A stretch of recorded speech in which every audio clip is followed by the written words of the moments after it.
All right. Well, welcome. It is another glorious day, Digital Roundtable, September 18th.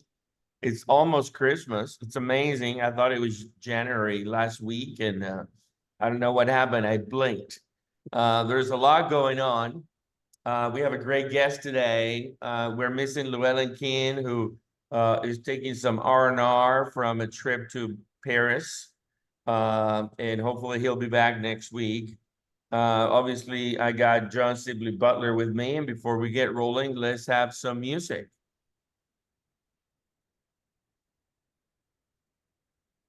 You're muted, Johnny. You're muted. Well, I know it's finally. Hope I didn't wake you, but what I've got to say can't wait. I know you'd understand. Every time I tried to tell you, the words just came out wrong. So I'll have to say I love you in a song. All right, Johnny, thank you. John Butler, lots going on in the election, assassination attempts, the economy, the stock market. Today, I think, is the day that the interest rates go down. The stock market seems to be doing fairly well. Startups, we have some 30 startups registered for next week to attend the Digital 360 Summit. Lots of innovation from companies that are collecting water from the atmosphere to autonomous connected vehicles, flying vehicles. What say you, John Butler?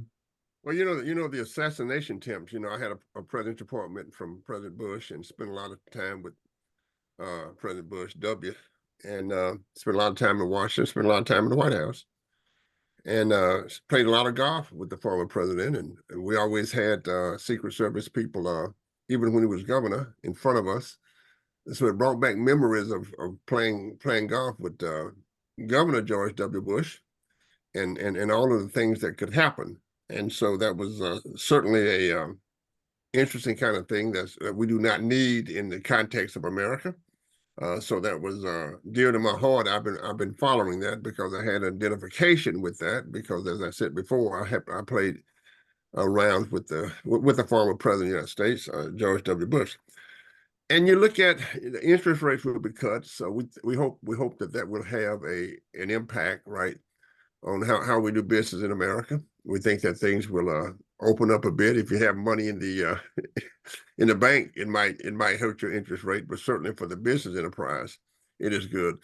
But Andreas, when you look at everything, and I've been meeting with so many people about what's happening in the world, place of America, what's going on in China. I had an opportunity to have dinner with Bobby Inman last Friday night. And it's who was, of course, former director of the CIA. It's a lot that's going on, but what's going on in the middle of all of that is the growth in the great state of Texas. In my case, the growth, the number of enterprises, people are trying to solve issues through business enterprise. All of the traffic that we have that's growing around, in the state of Texas. So in the midst of all of the things that we have that's going on, we come back to the most important thing, the economy. And I think the economy itself is doing pretty well. You look at the stock market, it's up and down, and we know for those who study these things that over the last 110 years, then the stock market has done the exact same thing during a presidential election. I hear people making comments about, we're going to increase the corporate taxes. Well, if I know anybody that's paying a lot of corporate taxes, they do not have good accountants, right? So Right. I find that to be very, very interesting. And the other thing is that when you look at everything that's happening in terms of the grid and the transportation and the state, and let's talk about transportation. I think that, years ago, I worked with Ben Bonds about fast trains between Austin and Houston. Because Herb Kelleher is a dear friend of mine. We help with Southwest Airlines. Bill Cunningham is on that board now, and I just look at the demands. And Herb used to tell me, well, John, if we get those fast trains, I'm gonna sell these airplanes and go to and go to trains. So you look at all of the technologies, it's just mind-boggling. And let me just say this on the health side. I'm a member of the CNBC Disruptive Technology Group. My gosh, the health stuff will make the computer industry look like a penny in the future. Mm. I've done 2 biotech companies myself. Andreas, the last scientists I talked to, they were putting sensors in cells. So we can look at and predict better the growth of cancer cells, so we can talk to the cancer cells. The big emphasis on youth is great in Silicon Valley. You look at the investment patterns, it's great in Silicon Valley. So the most important thing, of course, is to provide all of the opportunities for Americans in the future through business and enterprises. And for our great guests, how we get around. I was talking to a friend of mine in New York. She's coming down. I said, well, in Texas, our cars are like horses. We're not privy to public transportation. We like to jump in one of our cars and go and park wherever we want to. So there are a lot of challenges, but I can tell you this: the technologies will meet the challenges. Absolutely. And let me just say one thing. I've done a lot of consulting with insurance companies. What will happen, Andreas, when cars stop bumping into each other? What would happen to that business, right? Sure. What would happen when we know where every bit of transportation, whether it's highways or now, they can get rid of the ice based on all the technologies that's being done. China already has it where we have an ice storm in Austin, then the technology will loosen all of the ice on the street itself. So I'm convinced of this.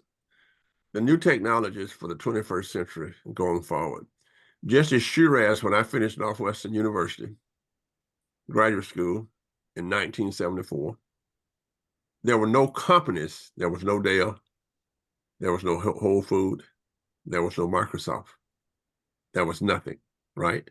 And I'm convinced going forward, we will have all kinds of brand new companies. And the last thing I might add, University of Texas ranked #1 in the AP polls. And I think that is fabulous. My undergraduate alma mater, LSU, I don't know what we're doing, but I'm happy for my Longhorns. And Congratulations. The football world is back in order. Kansas is not ranked, and the Longhorns are #1. And your alma mater, the University of Kansas, beat us one time. So now the universe is back where it should be. The Longhorns ranked #1 in the country. Congratulations, Johnny. Enjoy while it lasts. It may not last long. We have a great guest who is a friend, and Michael Morris is the director of transportation, or executive director of transportation at the North Central Texas Council of Governments, which is an organization that he will explain in detail, was created long time ago to really manage the growth of Texas in many ways. And he helps plan several different modes of transportation, and it really oversees primarily, more than anything else, safety, as he would say, but everything related to how the Central Texas corridor and region is growing in terms of transportation and mobility, managing over 7 million folks that live around there. Really, if you've been to Dallas anytime in the last 20 years, it's an amazing place. It probably will double in size by 2045 or whenever. So, Michael Morris, thank you for being with us. Welcome to the program. Andreas, it's very nice to be here. Dr. Butler, it's very nice to meet you. It's amazing to me that God made a person that can both sing, play music, and have their part of the brain understand the analytics of the conversation today. Most of us who advance next generation technologies, we're not allowed to even sing at a birthday party. So, and Dr. Walton from the engineering school at UT, I would tease him regularly when UT did not have a good football team. And I think Andreas is giving you good advice, Dr. Butler. he would say to me after I teased him, "Hey, what's wrong with UT football?" Maybe 4 years ago, he said, "Oh, Michael, the university is focused on academics this That's year." right. Well, I guess we're not focused on academics, but I think you have some very gifted athletes on that team, and I think it may be your year. So congratulations to you. Thank Yeah, you. yeah. We all hope so. Michael, tell us about you and your role and explain to us what is the North Central Texas Council of Governments. So I'm a little older than Dr. Butler if I go by when he graduated. Um, I was born in the Kennedy generation. I was influenced in my family being Irish Catholic. I'm not a Peace Corps type person. Our family was very, very well committed to his particular spirit, and he talked about dedicating one's life to public service. Mm-hmm. And influenced at a young age, I'm now 45 years in public service. Mm-hmm. Went to undergraduate school at the State University of New York at Buffalo, went to graduate school there, received my engineering degree, have a professional engineer's license in Texas, and wake up every day committed. We run our department as if it's a private sector company. We throw our name badge away. I give speeches about throw your name badge away and focus on outcomes and work all of your problems backwards. So supporting your point, Andreas, I get paid in federal funds.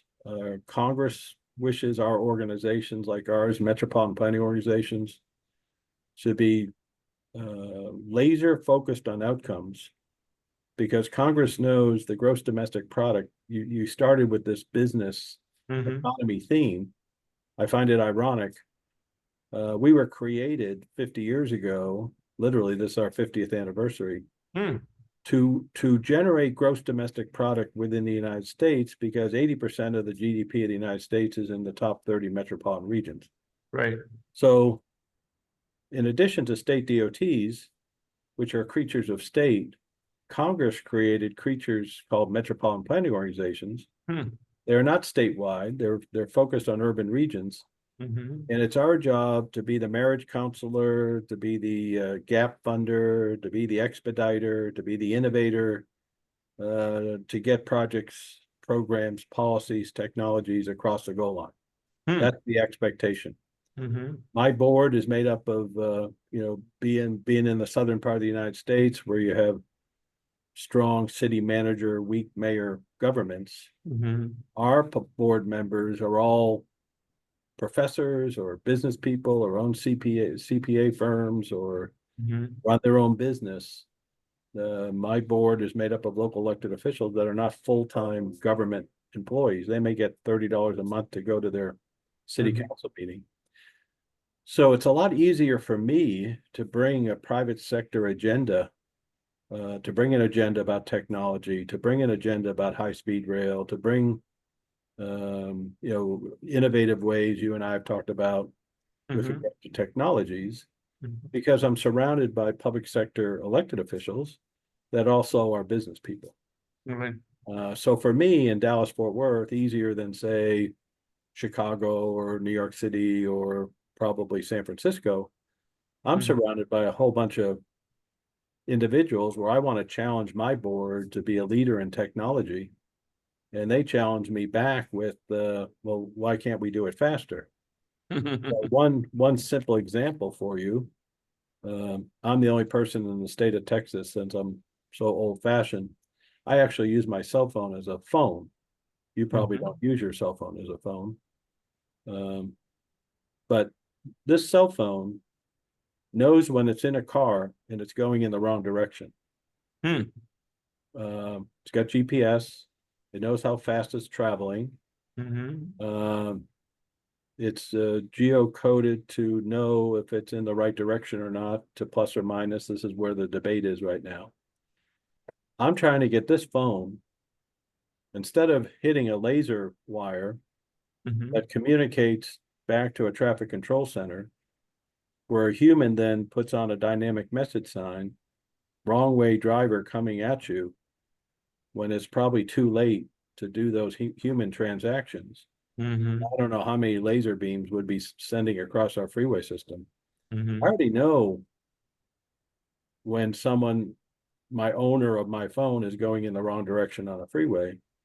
I Mm-hmm. want this phone to talk directly to the other phones, Mm-hmm. say, I'm coming at you, and like an Amber Alert, Mm-hmm. quickly avoid, similar to what a technology in a jet aircraft would be communicating to a jet pilot flying us across the country. So that's one of 30 different use cases Yeah. we're working on to advance, in this case, safety. Yeah. But we are working on high-speed rail. The Southwest Airlines of the world today, because of a change in the Wright Amendment at Love Field, they make a lot more money now that they can fly to Los Angeles and San Francisco than fly to Houston, 30 times a day. So the political pressure from airlines on high-speed rail within our state is very different than 20 years ago. Yep. And recent announcements from the Federal Railroad Administration, there seems to be growing interest for Amtrak to potentially put Dallas to Houston as the first high-speed rail corridor. So is that, Michael, a done deal? Because on the grid side, I have a firm that we do solar farms and things, and I'm very familiar with the new transmission line, 345 kV line that has been built to supposedly support that high-speed rail. So is that I don't think happening, it's a or do you done have- deal. You're going to have to hear from Amtrak, but FRA just awarded them $63 million, Mhm. which is a drop in the bucket to continue to advance planning. Okay. We were told by them, 10 months ago, similar to all your startups, Mm-hmm. they go through 5 steps of due diligence, with the 5th step being financial close. Mm-hmm. We should hear by Thanksgiving, Christmas, if they're going to financially close on that particular quarter. So we should hear soon. That's great. That's great. And hopefully, as I understand it, that's the beginning of a potential Houston, San Antonio, Austin, Dallas triangle Yeah, thing. so our office is clearing from that same rail station. We call it a 1-seat ride Mm-hmm. to Arlington and Fort Worth. That's in my region. Mm-hmm. We have 16 counties in north central Texas. So we're trying to get a 1-seat ride, so you wake up in Fort Worth and you can get off in Dallas without changing trains. That's But awesome. we also think, supporting your point, Andreas, that you would go to Austin, San Antonio Mm-hmm. via the Houston line and simply branch off at College Station, which is a much shorter distance to Austin, San Antonio than developing a parallel line from Fort Worth all the way to Austin. So Right. there's enough capacity in the high-speed rail line to Houston that it could support Houston all the way to Fort Worth, as well as Fort Worth to Austin, San Antonio, and Laredo, and one day to Monterrey, Mexico. Right. French Railroad told me the demand from Monterrey to San Antonio, Mm-hmm. that demand is so high, it would pay for high-speed rail service from San Antonio to Fort Worth. Yeah, I believe. And supporting your point, we're all in our day jobs and we're so close to our own world. Mm-hmm. What you do in this show is to open up the lenses Mm-hmm. so people understand Monterey to San Antonio is a potential demand and benefit to the state, that it can develop huge economies of scale for us and other transportation investments that we're making. Absolutely. Absolutely. Well, Mike, let me ask you this. In terms of sourcing your technologies, if you look at the history of any state, especially the state of Texas, University of Texas at Austin did most of the research for the oil and gas industry, whether it's the drilling bits or they are putting out fires. Do you source any of the technologies from universities in Texas? Do you have a relationship, say, with people who actually are doing research in this area and creating the new technologies that would interact with the people themselves? So what's that relationship between research And where do you get your research from? Do you have conferences on the most dynamic, interesting kinds of research that's going on in the laboratories? I might add, that's not there. Whether it's UT Dallas, UT Austin, the engineers involved there on an international basis. You know, there are lots of stuff going on in China where roads themselves can be reconfigured right in a second without moving stuff. How do you source your technologies for the future? So there's probably five ways. The first way is the most laissez-faire from our standpoint. So we put $5 million in a program, and any private sector company, anyone who wishes to come to our particular region, could be a startup, could be a big company, it could be a Dell, it could be a chip manufacturer. We don't really care what it is. We want to reach out to a tier 1 university because we're interested in this particular barrier that we're trying to get through. They can write that problem statement to us. It goes to the tier 1 universities in our region. Those tier 1 universities, if they have the expertise, I'm a silo buster. So as proud as I am of the UT football team, I want to tear down the silos between the tier 1 universities and create sort of this integrated, especially in our region where, you know, people always say to us, well, you don't have a Stanford. Well, yes, we do. It happens to be in five tier 1 universities.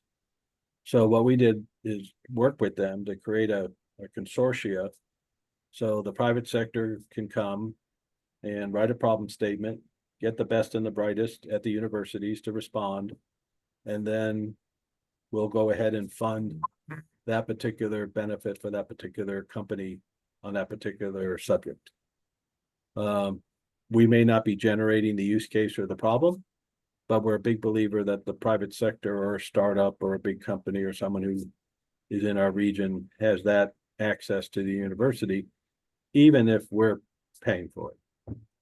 Very successful program, very much bringing in, you know, I wouldn't be able to fully understand all of what they do, but I don't need to. If someone has a problem statement and someone has the brains to solve it, what better way to do a peer review and jumpstart that particular solution?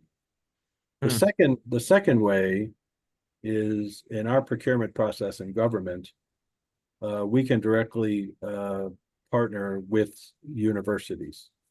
So just like we can partner with local governments or state DOT or a toll authority or a transit agency, we can do the same with a local government. So we have a particular idea, we want to do a partnership. We have one right now on stormwater, but we're doing a partnership with the universities where we contract directly with the universities and their research capabilities to do so. Other ways we'll develop requests for information. We may not know what the breakthrough is, but we want this cell phone to talk to other cell phones. We're not the analytical experts to do that. We wrote that in an RFI and didn't get what we thought we wanted because a lot of people said you can't. 5 years ago, you can't do that. We're ready to send that RFI out again and see where we are today with regard largely to the GPS rectification of accuracy, so you don't get false warnings when the person is actually driving down the correct side of the freeway. Yeah. I'll give you an idea, Michael. You know, I'm a former software, computer, telecom guy that became an energy guy and became a professor and all that. It would be cool if the phone could actually talk to the car and disable the engine. So we put that out. So that was one of our particular. That can be done. Oh, clearly can be done. You got, you know, the former Hughes Aircraft Company embedded within GM's OnStar system from a long time ago. Right. We put that out. We didn't get a lot of concern from the police departments, but we didn't. I think what we have, as you would know better than I, you have the OEMs that wish not to totally engage. I don't Yeah. even have to have the cell company do it. The car knows it's going in the wrong direction. That's right. I don't even need the cell phone. But as you know, the OEM companies are very reluctant. So Yeah. I had this odd example. This is how my mind works. Well, if I bought $25 million worth of police cars, would an OEM, okay, if I bought $50 million worth of police cars, Mm-hmm. would an OEM say, okay, in your particular region, we will give you the magic sauce for the disabling that car, Right. or we will, permit your cell phone to communicate to our vehicle, which will alert, the other vehicles because they can talk to each other. So I think, I think if the medical community is going to put receptors Mm-hmm. cells, we eventually, through some partnership, maybe outside our own silo, like buying police cars from the OEM, Sure. maybe it'll take something like that to break through some of these capabilities that already do exist, but for institutional barriers, Yeah. they just don't happen. Walk us through something, Michael, because you've been around for a while. When I grew up, and obviously when you grew up, there were no seat belts. How did seat belts came about? So a lot of the federal legislation comes about because you have a bad facts make bad law. Mm-hmm. So what'll happen is you'll have this national tragedy, or you'll have some particular international event. Mm-hmm. So the three of us are old enough to know that the oil embargo Mm-hmm. created hostage situations, Mm-hmm. changed the whole dynamics of our national politics Mm-hmm. with regard to leadership, with regard to the issues. There were hostages and everything related to it. The issue was so significant that in our region, transportation authorities were created in 1980, where Mm-hmm. our private sector people said, we will never, ever again be totally connected to fuel delivered transportation systems. Mm-hmm. Well, if you're going to develop a transportation system, it has to be electrically propelled Mm-hmm. because you can run electricity on other fuel Right. other than petroleum. Right. And we didn't have a whole bunch of CNG capabilities or propane or Mm-hmm. obviously electric cars back then. Yeah. But it changed the whole dynamics of everything we do. It Sure. created a national agenda that Mm-hmm. went to 55-mile-an-hour speed limits. Mm-hmm.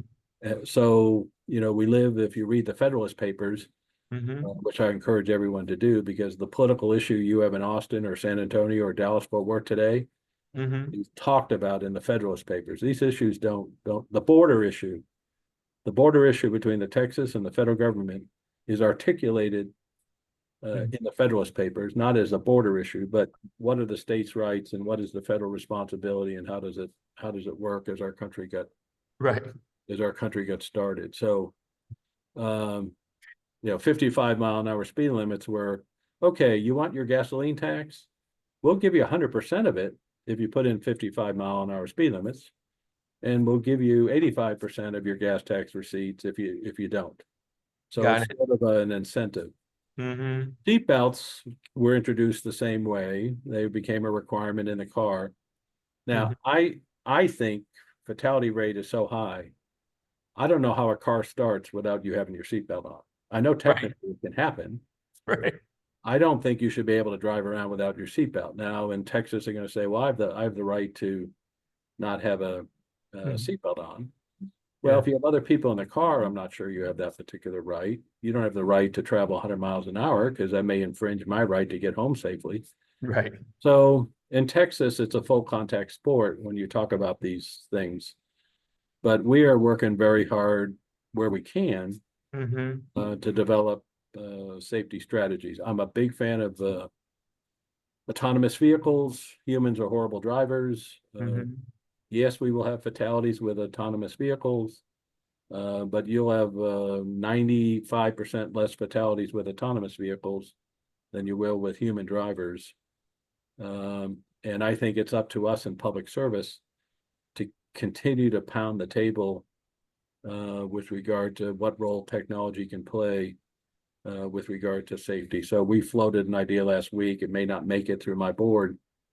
I want to issue automatic speeding tickets Mm-hmm. at anyone over 90 miles an hour. So I'm making the case that your right to travel 90 miles an hour on a freeway that was designed for 70-mile-an-hour speeds infringes on my right to get home safely. Mm. So can we use technology to issue autonomous, not being pulled over by a police officer? Here you were clocked at 90. Here's the evidence. I may not make it, but some of us have to wake up every day on issues of safety, importance of high-speed rail, the role of technology. I'm working in water now. We have this particular project where with climate change, you have the Corps of Engineers recording water levels that they thought was past the theoretical possibility of how much rain can occur in a 24-hour period. Mm-hmm. And the flooding implications is so much more significant than 20 or 30 years ago. Right. So now we are working on potentially routing roadway projects where we're purposely going to areas that create temporary valley storage Mm-hmm. to store the water and then see if we can clean the water and recharge the aquifer in real time. Mm-hmm. So you guys are really good about using technology from different disciplines and then tearing the silo down. So this technology exists in sewage treatment plants on how water is cleaned. Mm-hmm. Can we put it on very advanced capabilities where as stormwater is being accumulated, Mm-hmm. now we use, say, a mechanical culvert that automatically shuts, through wireless technology, Mm-hmm. now creating flooding valley storage. We're not flooding homes. We purposely Right. built this road to create this capability. Mm-hmm. We're preventing water from flooding downstream. Mm-hmm. And we start cleaning the water, recharging, in our case, the Parker County aquifers, which are running dry, and recharge those aquifers using technology like smart culverts and water technology to recharge the aquifer. And I may have to do roadway alignments that are different than I would before. So I put $10 million higher cost in my roadway alignment because I'm not going a minimum distance between A and B, Right. but I am now creating 50 times that in reduced flood damage, and probably the coolest thing, getting people drinking water when they're facing a growth of 4 million people in our region, and do we have enough drinking water for them? Mm-hmm. I'm a big believer in public policy that crosses across. I'm probably hurting the electric grid by advocating high-speed rail and electric vehicles. Sure. Need to come into compliance of the ozone standard, but I'm trying to do the best I can in say stormwater Mm-hmm. by cleaning it up, reducing the sediments downstream, and recharging the aquifer in real time. Yeah. But this is a typical, some of our ideas never make it outside the walls of our building, but we'll take these ideas to public meeting and then Sure. take them to the technical experts and send out RFIs or send out competitive Mm-hmm. projects to get companies to help us do this. We're using the Florida and California algorithm of creating a cloud data storage for Mm-hmm. all of the digital data in our region. Mm-hmm. So our 7,000 traffic signal data is stored in the cloud, and when an OEM comes to the region and says, I want to read your traffic signals because my car company wants to alert its driver when the light turns green, Right. they go to one location, and they don't have to go to 250 local governments to get that information.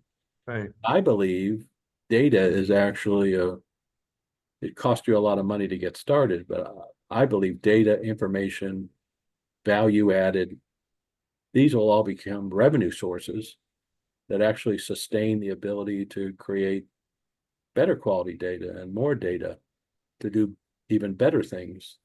Absolutely. By the way, Yeah, I think what you're saying here, what I really like is the industry that did it right and continues to do it right is the airline industry. Right now, you're saying that we have the technology, right?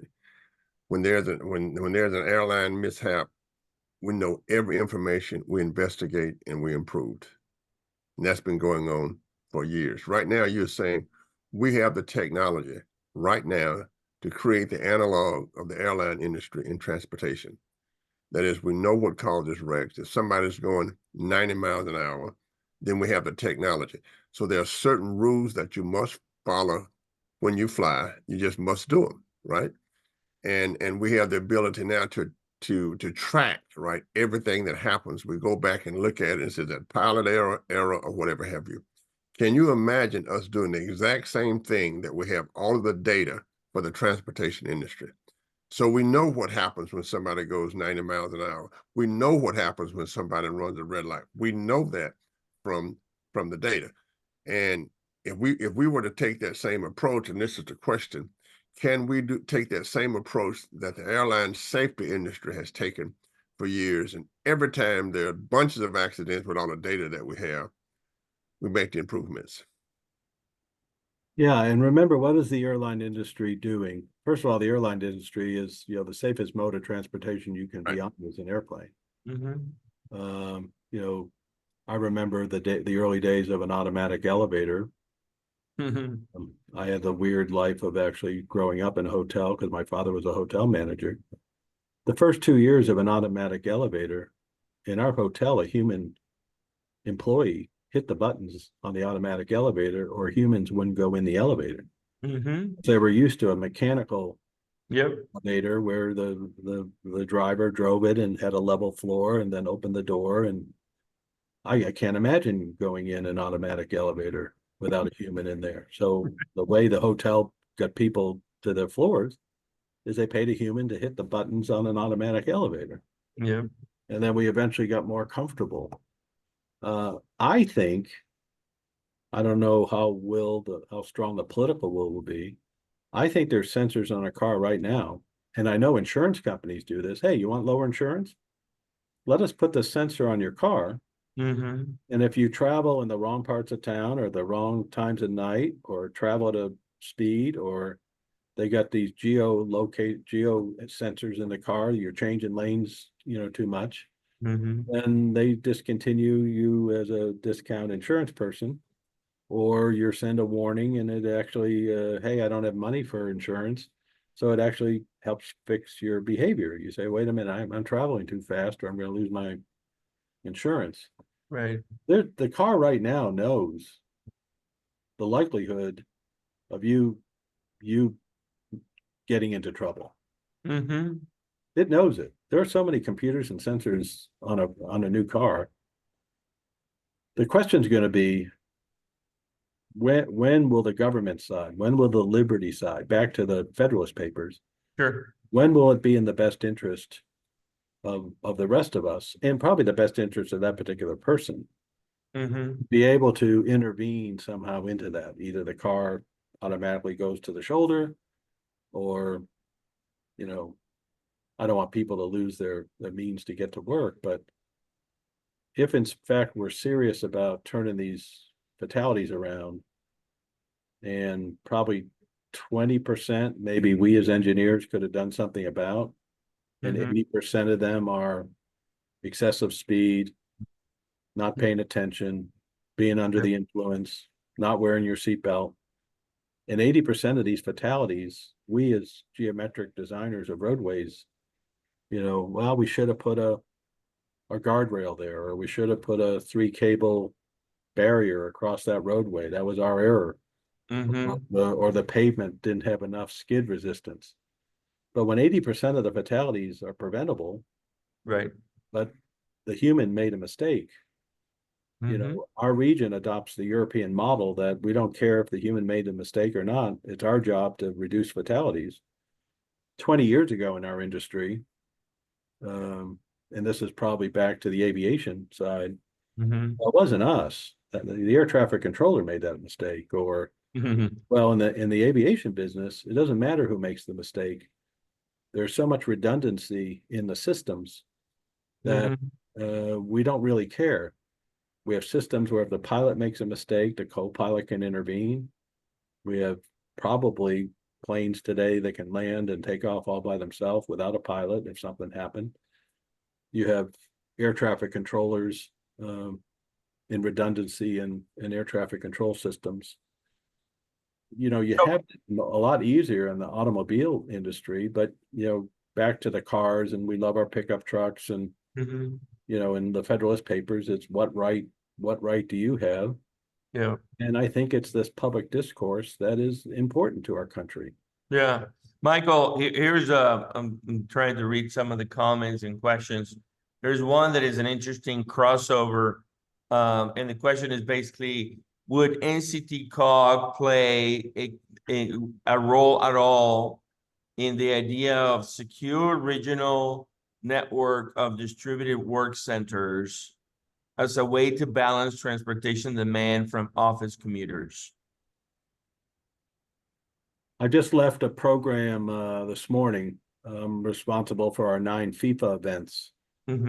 And, yes, rail's important, and we're centrally located, and we're gifted with good air carrier airports, and we have planned for GA airports because a lot of rich people come to these events and don't fly. But probably my most important component, speaks to your questioner, is I got to implement a travel demand management program, because 7 of my 9 events are on the weekday. So I'm probably okay on the weekend, but Dallas-Fort Worth with 8.2 million. How do I get 20 or 25% more so? Let's say we have 3-day working days today. What can I do on those particular days? And you could have better technology to have these integrated work centers. Example. You could be somewhat ubiquitous. You could have a work center that's ubiquitous to 30 or 50 different companies to the capabilities they need and the firewalls they need for particular business. And there's 100 other things. I think the next Mia Hamm, female great star, will probably, in the United States, the next great star for the U.S. soccer team is going to be watching the World Cup in the United States in 2026.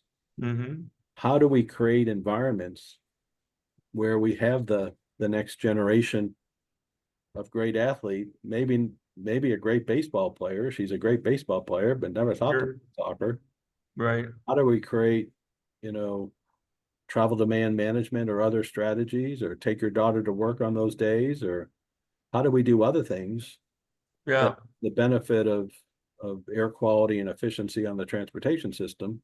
Yeah. In the back of my mind, create an opportunity to get the next generation of great athletes to remember, hey, I was 10 years old when I saw with my family a FIFA World Cup game at home. We had a big party. I signed up for the soccer ball and the picture and the a signature from an international player, and as a result, I watched the Germany game and saw the player's card I got. That's where my mind operates with regard to where this needs to go. So let's fast forward. I think your questioner is absolutely right. There is not a bad question or a bad thought that can't help 8.2 million people. Let's fast forward a little bit, Michael. You know that I'm, live a little bit in the future in what I do at the university and other things. And there are several movies that come to mind: The Fifth Element, Minority Report, Blade Runner. They all paint a different picture of transportation, if you recall any of those movies. In some cases, it's all autonomous, it's all, Big Brother driving the whole thing. In some cases, it's a mixture, a hybrid of sort of terrestrial transportation versus flying transportation. The flying vehicles are coming, the vertiports are coming, If general aviation, it's through the roof on vessels. I cannot imagine what's going to happen with the vertical takeoff and landing vehicles start showing up everywhere. I see a world, we love cars, and you know why we love cars. They mean independence, they mean freedom, they mean, I've made it, I bought my first car when I was, whatever, 24, 22, right out of college. It's a big deal. Do you see us changing to a European way of living that is not around the vehicle or the transportation? Or do you see us actually expanding the role of the vehicle because we want the vehicle now to talk to the sensors on the street and then on the street lights and interact with the road? And we want that geofence driven by the vehicle, and the vehicle becomes the center of the universe about everything, our computers, our phones, our data, our music. What do you see, Michael? I see a world that is going to be driven by individual choice, and then you then have to aggregate those individual choices into market segments to be able to answer your question. So I believe, for example, if you follow young people today, I don't know what the latest number is, under 25, 17% don't have a driver's license. They wish to live, work, and play in the same place. They're very health conscious. They don't want to ride in a car because I could walk to work in 2 miles, and it's a twofer for me. I'm getting my exercise in, and I'm walking, and I'm not having a car, and you're going to have a whole generation of people that still wish to get out, but maybe do it through human elements. And you have now hotel chains that are very much garnered to those type of people, where you go and you stay there, but it's almost like a health/exercise camp when you're there. My Marriott hotel, isn't that. You clearly are going to have the third dimension with vertiports and unmanned aircraft systems, and they will eventually be unmanned. They will follow the FAA 130 certification. In the first year or 2 or 3, they'll have a pilot in them, just like we had a human run the automatic elevator.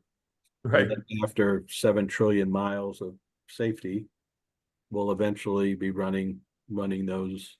And I think you'll have, individuals say, what I really want to do is I want to live, further out in the country. I'm going to use my unmanned aircraft vehicle and do what I need to do and come back as part of that particular program. I think you're going to see people live in the country. You see this obviously in other countries more so than ours, but you could see someone saying, I'm going to be a professor at A&M University, but I don't want to live in College Station or Bryan. I want to live in a big urban region with museums and art stuff. I'm going to live in Fort Worth, but I'm going to take the high-speed train 3 days a week to lecture at A&M University.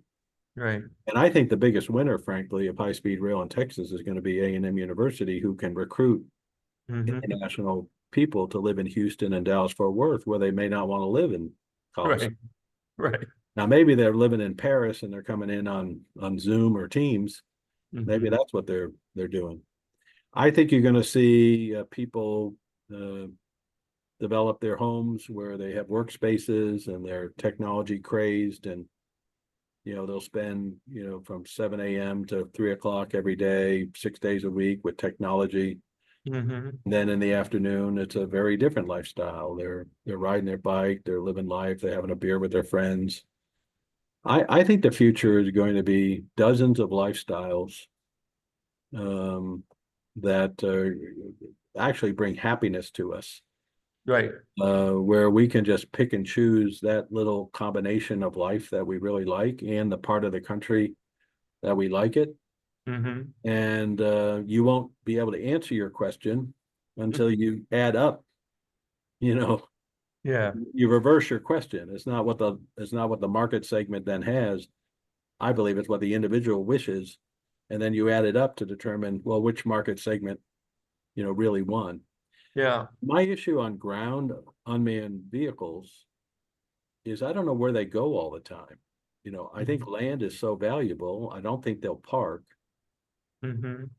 I think you guys are working on mathematical algorithms, you and Dr. Butler, that you need a uniform distribution of unmanned vehicles. Mm-hmm. So when you want one, because we're not going to, some segment of us will pick not owning a car. Right. You want them within 2 minutes of anyone that needs one. Right. So as us as humans move around a region, you'll have an algorithm that moves the vehicles around. Mm-hmm. So they're always close by. Yeah. So does that mean I'm going to build freeways in the future where I'm stacking maybe in the shoulders, 6 mile an hour or some optimal electric vehicle speed? Mm-hmm. Maybe they're parked in increments like streetlights, Right. where they're charging, in Right. some frequency, and they're uniform distributed. And then a car that already picks up a passenger goes 2 miles to maintain the uniform distribution. I Right. find these fascinating mathematical problems. But I think that's what our future is. I think it's very, very exciting. Yeah. And I hope it may be different than the movies. I hope the human spirit creates the technology response, Mm-hmm. and not the technology response forces the human spirit to be confined by a certain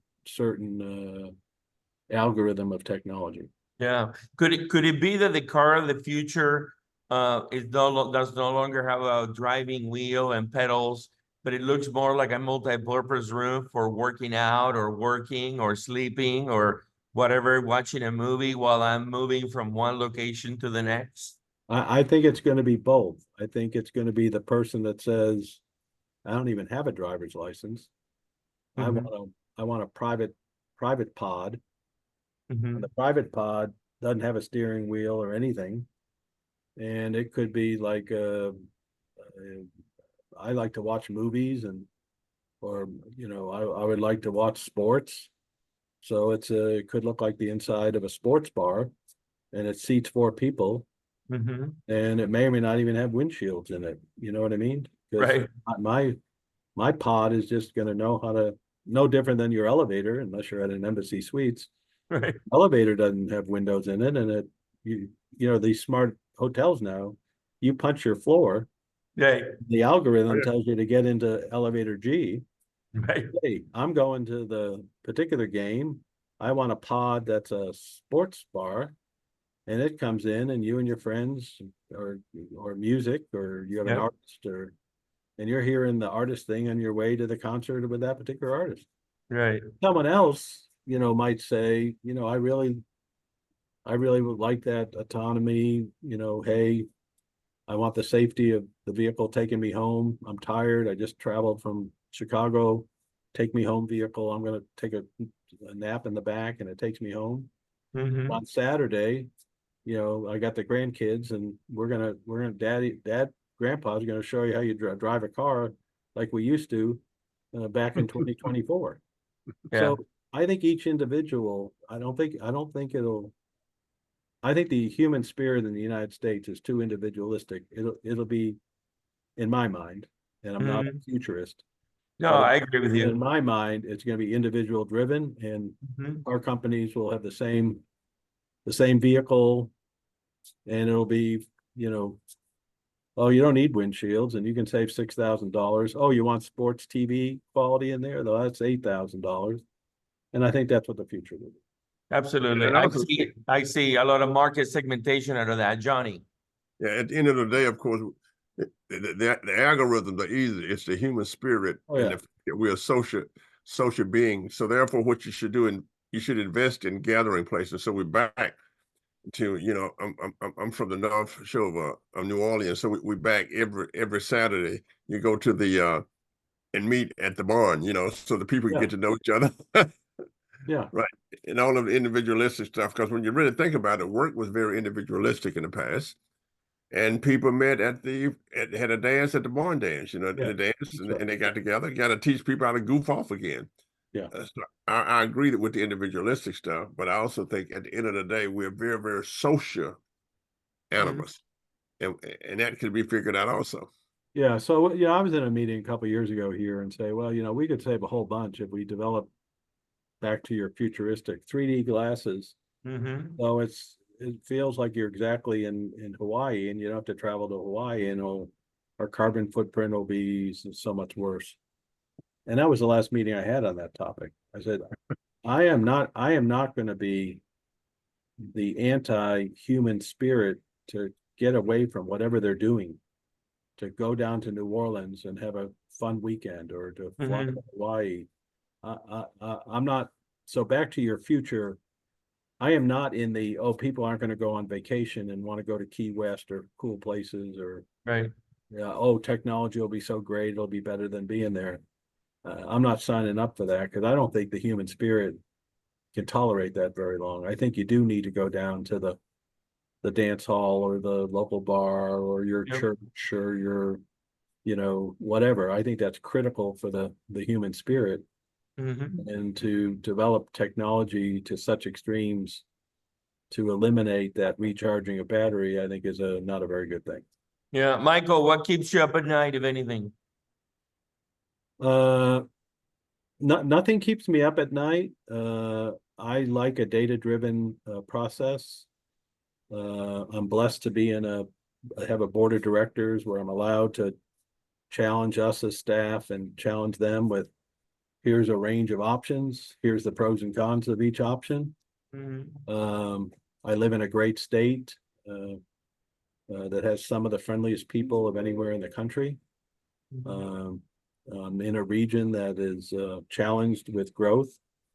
We're the fourth largest region in the United States, and I think we're the 18th region in congestion. The DFW miracle is dynamically priced managed lanes Mm-hmm. that always give you a choice to either go fast or slow, depending on what your individual need is, back to individual need. Mm-hmm. It's just, I call it good busy. In Dallas Fort Worth, we're swamped because people like you want our time to brainstorm on innovative things. And I'd rather be in a place where you're in need and you're being asked to put 9 events together for FIFA and World Cup and help generate next generation traffic signals and try to reduce wrong way driving. Yeah. Freeway system, and surround yourself with the best and the brightest, like you guys, and Yeah. people that care just as much. So, Michael, an event like the World Cup, are those seminal events? They happen every 4, 10, 20 years. Are those an opportunity for you guys to put breakthrough innovation on transportation to play? Is that? Yeah, we wish to showcase unmanned aerial aircraft at the World Cup. We hope to be able to have it functional, meaning people from DFW will be going to the stadium, and people, if there is an incident of some kind, you'll have an unmanned aircraft ambulance going to the nearby hospital if we need to, or we will just demonstrate that.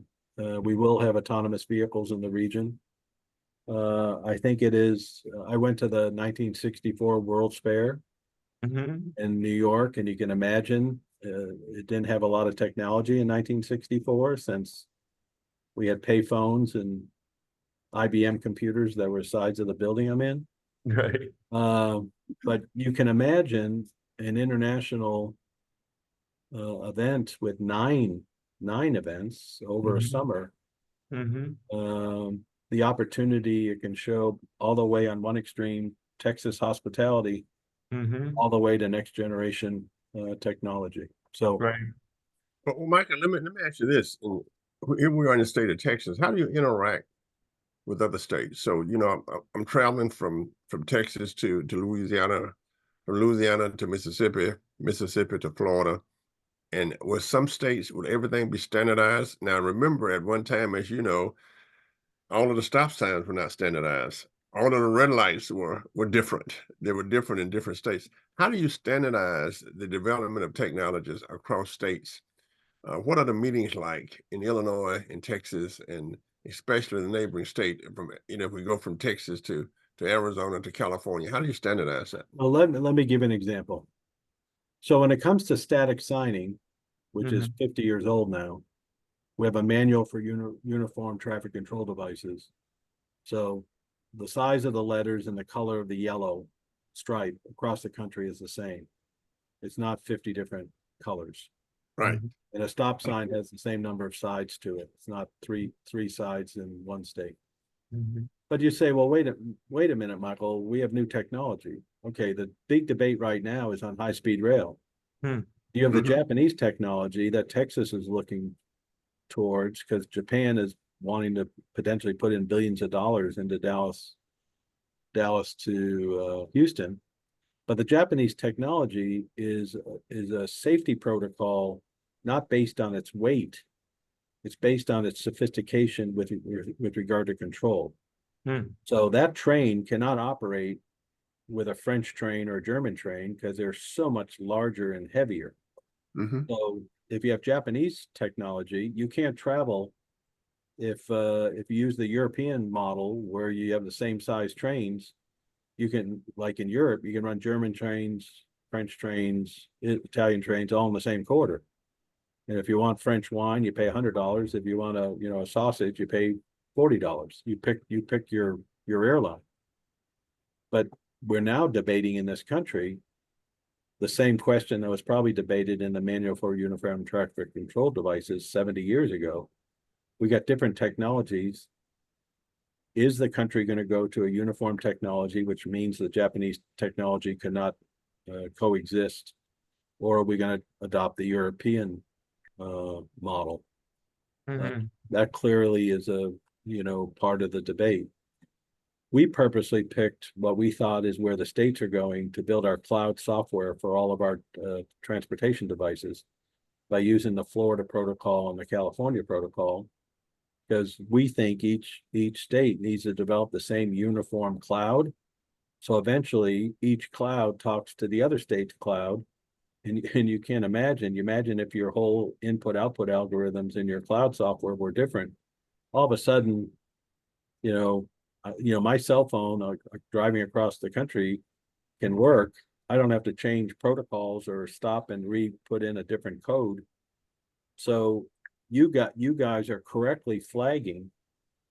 Well, the good news is we may have success in a particular region, but as you guys already know, because you're working on these problems, we don't not yet have national protocols, even with regard to bandwidth that's being used for cell. There's debates about how much should be given to which party and what part of the bandwidth is reserved for which function. And in our federal government, it tends to be very slow when it makes these particular decisions. We recently had a debate on an electric charging station, which cables were going to be used, because we have slow chargers and fast chargers, and we got manufacturers with different plugs that go into them. So does a charger have to have 3 different plugs, because we don't have agreement on how to plug in an electric vehicle. So Dr. Butler, what you're saying is, I think we've solved the static sign, but it probably took us 50 years.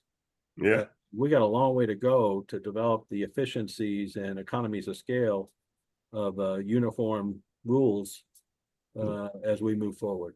Whereas Microsoft standardized everything as a private enterprise. So when I was doing Lotus 1, 2, 3, and you were doing something else in New York, and all of a sudden, I guess Andreas was involved and said, okay, let's standardize Office, let's standardize everything, and we're going to download it to make sure that it's standardized. And so instead of people working with different kind of protocols, different kind of things, all of a sudden I can be in Japan, I can be in China, everybody has Word, everybody has Excel, everybody's working with the same kind of protocol. So essentially, we are now where the computers were 60 years ago in the standardization. That's right. Or Exciting. Beta tapes. Before CDs, and CDs are now digital, and cassette tapes and all that. Michael, wrapping up, what's ahead of you in the next 6 months? What's in front of you? Well, we got regulatory items like MPOs have to develop their regional transportation plans. Every region has to keep theirs up to date. So we're moving from 2045 to 2050. We're working hard on locally to get consensus on high-speed rail. So if the Houston to Dallas train works, we seamlessly have the route within our region. So high-speed rail. You're going to see us take another bite at wrong-way driving. We're working, competing with the next generation SmartPort. We have alliance on how we can bring in data in real time and efficiently unload the containers on a train based on just-in-time delivery of whose container has to come. So it's a data integration, SmartPort project.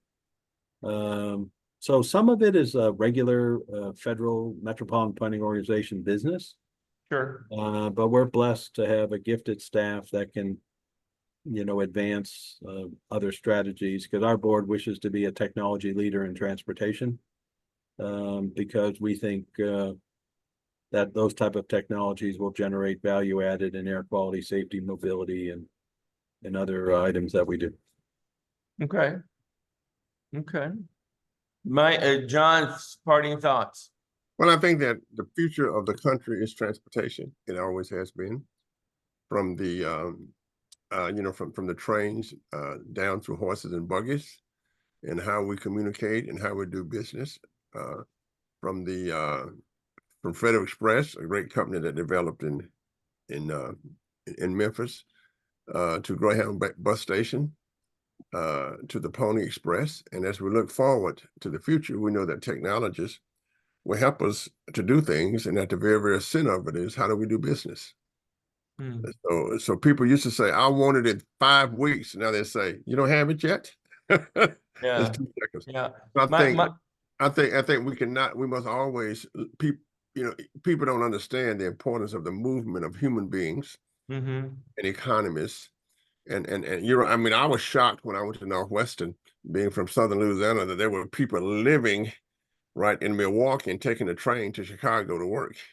Right. We just didn't do that out from New Orleans. So I think that it's pretty interesting, but he's at the very, very center of how populations move around. And when populations move around, industry breaks out. Yeah. And when industry breaks out, well, people can buy things, and the economy is good, and America is good. I think 20 years from now, I-35 will be 100% populated and built out all the way from San Antonio to Dallas. Yeah, I agree with you. I agree with you. It'll be a mega city.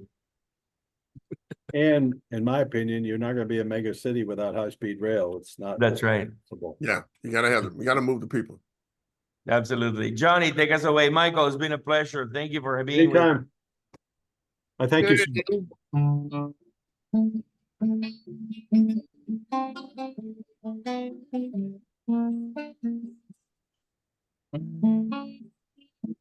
If I could save time in a bottle, first thing that I like to do is to save every day like a treasure, and then again I'm spending it with you. But there never seems to be enough time to do the things you want to do once you find them. I've looked around enough to know you're the one I want to go through time with.